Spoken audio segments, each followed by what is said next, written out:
Hello and welcome back to How to Create Your Own Curriculum. This is part 3, using state standards. My name is Jade. I am a homeschooling mother of one. She recently graduated and I homeschooled for 10 years and I have over 2 decades in education with a master's in family, youth, parent, and community education. I always say those 4 things backwards, but it's all the same.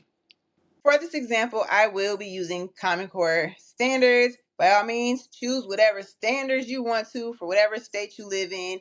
Even if there are the state standards, you don't want to use them, you can use another state standards. You can find other standards for learning online. Common Core is just the most common. There are several states that do not utilize Common Core. Those are listed below. Minnesota uses Common Core ELA, but they do not use Common Core Math. So the first thing you're going to do is go to the website and find the standards.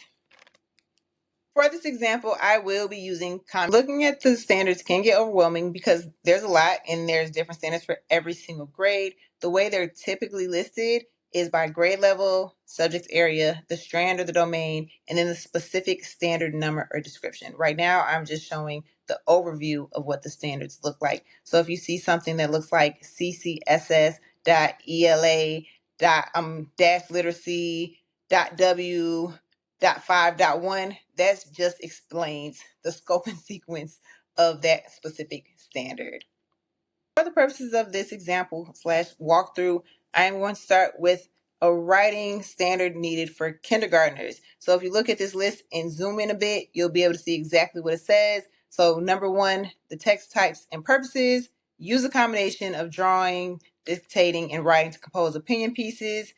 Number 2, use a combination of those same things to compose their own text. And then 3, they're going to use a combination of drawing, dictating, and writing to narrate a single event. So this is what the focus is going to be on for the walkthrough. And this works for every single grade level. I'm going to start at the bottom. The first thing you're going to do is find the standard.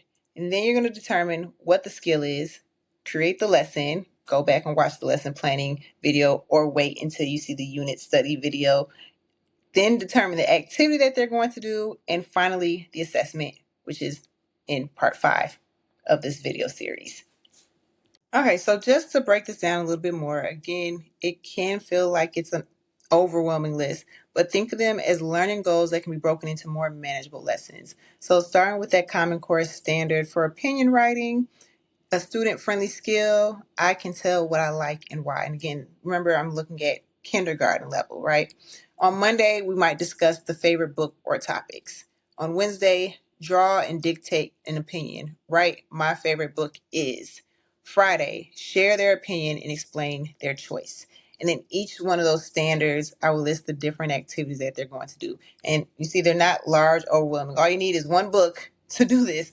And then at the bottom, well, I guess it'd be right here next to me, it typically is going to cover more than one standard. Like no matter what you end up developing, there's going to be more than one standard that's met. So these are some of the other standards I met just based off these 3. And here's the same chart in a more visually appealing format.